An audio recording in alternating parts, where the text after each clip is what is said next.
Season 4 brings us to the penultimate moments, the end of the Shadow War, and where we go from here is just, well, different. And it's Thursday, you know what that means? It's time for us to have another Throwback Thursday. And we're gonna go back in time, throw up that celebration, because Heart of the Stories we tell, and me, Rob the host, is going to take us back to a quick nostalgic look and see how a story was that might be a little bit on the older side. So celebrate your week almost being over as we look at Babylon 5 Season 4. No surrender, no retreat. A little bit of behind the scenes talk here, though. Babylon 5 was supposed to be a 5-year arc. However, while recording Season 4, they really hit a lot of problems.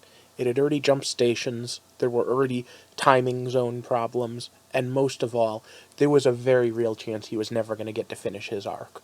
The 5th year looked like it was sunk. So they did a lot to try to wrap up this story as best they could. And in doing so, they did kind of harm it a little. When looking back, I always say that the first 4 years are the best, and that years 2, 3, and 4 are the ones that really hit the mark. However, as I say this, I literally just finished rewatching Season 4 and looked at my Season 5 DVDs, and I know I've rewatched this series multiple times. Season 5 isn't open. So where I don't know where I'm going from here with whether I'm going to do Season 5, Season 4 is platinum, just like the previous season. And let's get into the spoiler territory and find out why. So once again, it's stop. Spoiler time. Ba-da-na-na. It was the year of fire. The year of destruction. The year we took back what was ours. It was the year of rebirth.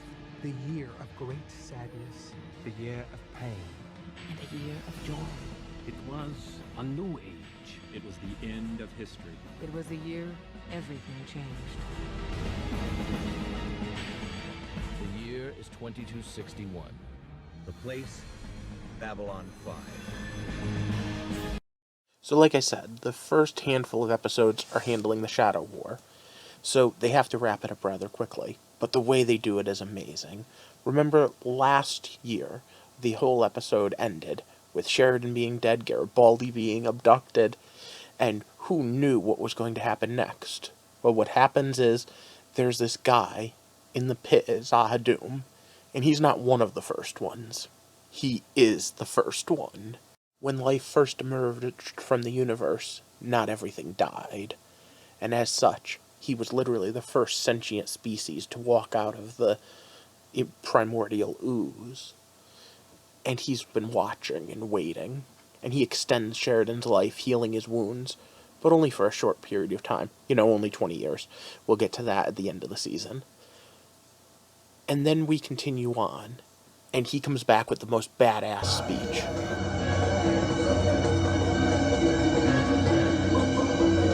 Everyone listen! Listen to us! There's something that you don't know. We must tell you the truth, because the Membari never tell anyone the whole truth. The Len, and others conspiring with her, are risking all of your lives by organizing an attack against the whole world of the Shadows. The Shadows have withdrawn for now. There have been no new attacks. We believe we can find a peaceful solution. If there is another pointless attack against the Hadum, they will destroy us all! They will come anyway! You don't know that! It has been 1,000 years since the last Shadow War. If we do nothing to provoke them, it may be another 1,000 years before they move again. We cannot allow the fleet to leave for Zahadum. That fleet is our only chance! Don't listen to her! She must be silent! You're acting out of fear! And you're acting out of grief and loss. If Sheridan has died, then why not the rest of us? You cannot attack Zahadum. No one has ever succeeded. Ships go there and never return. Lives are wasted. Sheridan died trying to attack Zahadum. No one who goes there comes back alive.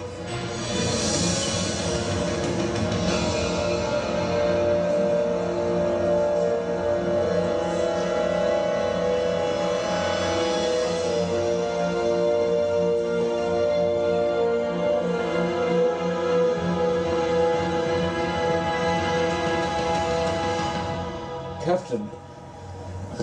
We're sorry. We thought you were dead. I was. I'm better now.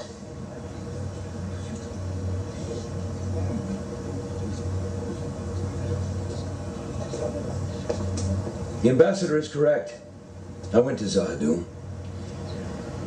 I've seen the face of the enemy.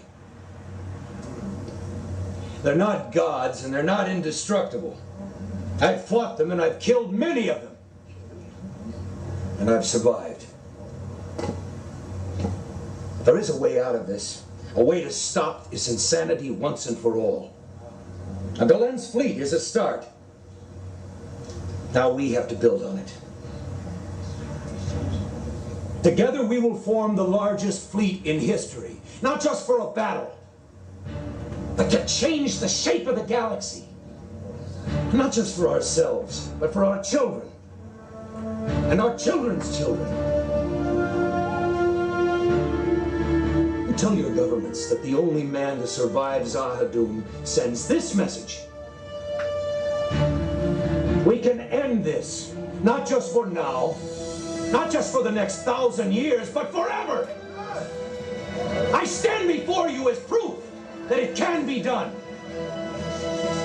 We can fight and we can win, but only if we do it together. Can I count on you? Can I count on you? Will you stand together?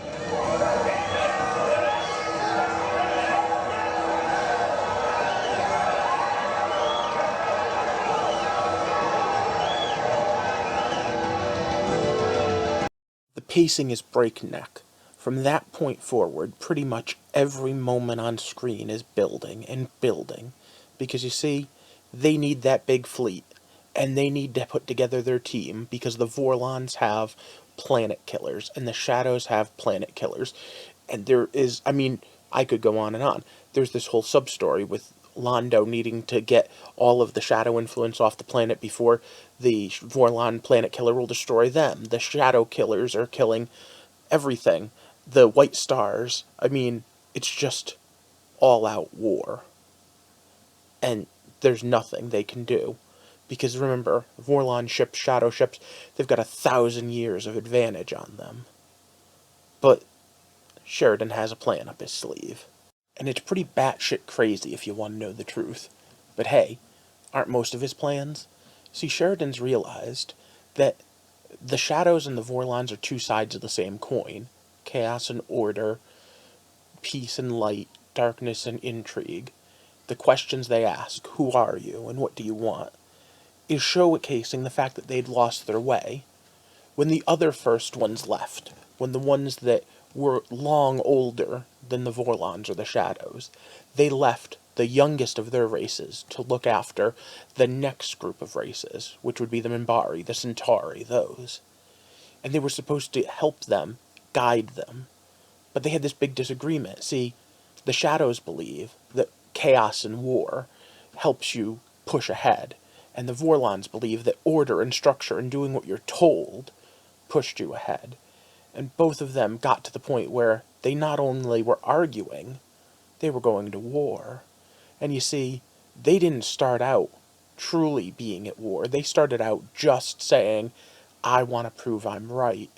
And somewhere along the way, they lost that. They became the monsters because they wanted to help us. Now, I want you to think for a minute. Can you remember a time when you were so angry at someone that you stopped arguing the point? You stopped needing to be right and just wanted to win the argument? That's Babylon 5 for you. Two adults, so powerful, arguing over who's right, and the kids getting in the way. Metaphor totally not even beginning to describe it. And as such, they don't want to kill each other. That's why they don't engage each other. They use their proxies. They want to prove they're the ones that are right. The Vorlons manipulate everyone into seeing angels. The Shadows try to tempt and make deals and play people against each other. And to a certain extent, they're both right. If you think about it, worshipping something and trying to push to become better at yourself, transhumanist thought, that's a great way to push you forward. But then again, wars actually do push you forward too. Having an enemy to fight gives you all the reason to keep pushing and to have something go forward. And remember, all of these revolutions are coming in 5 episodes. And Sheridan finally gets both fleets, the Shadow Fleet and the Vorlon Fleet, in one place, and they start fighting each other, and he blows up a bunch of them with nukes. And then he sits there and goes, "Good morning, gentlemen. This is your wake-up call. This is our world now, our galaxy. Get out of it. We don't need you anymore. We know who we are. We know what we want. And you know what we know most of all? We know we can stand on our own." But just because the Shadow War ended, just because the threat of the Vorlons and Shadows blowing up the worlds ended, didn't mean that the show ended, because they still had so much more to do. Remember Earth? They needed to free it.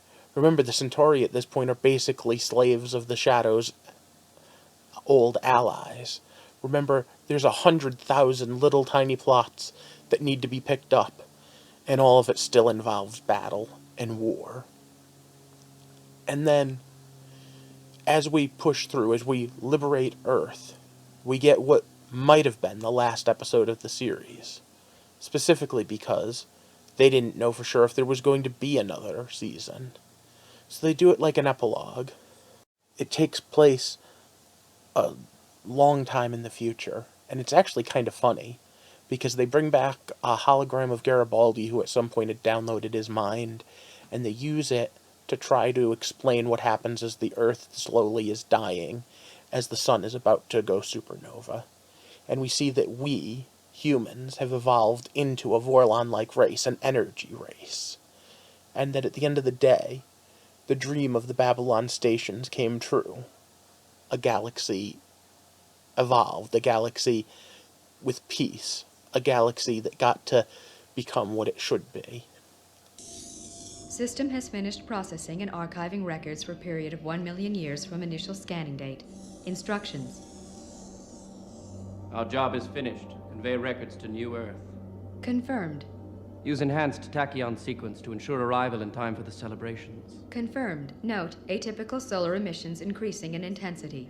Estimate Sol will hit nova in less than 5 standard hours. Recommend immediate evacuation. Tell the others not to worry. I wouldn't miss this for anything. Now go on.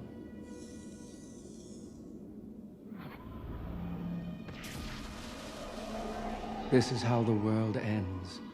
Swallowed in fire, but not in darkness. You will live on. The voice of all our ancestors. The voice of our fathers and our mothers to the last generation. We created the world we think you would have wished for us. And now we leave the cradle for the last time.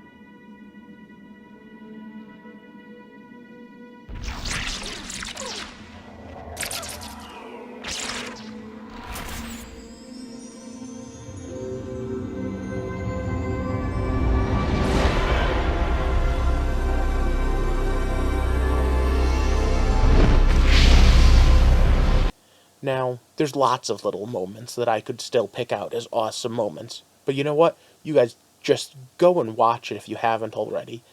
If you have, tell me what parts of it you liked. Was there a scene or something that I didn't mention? I mean, there's probably 100 great scenes in this season.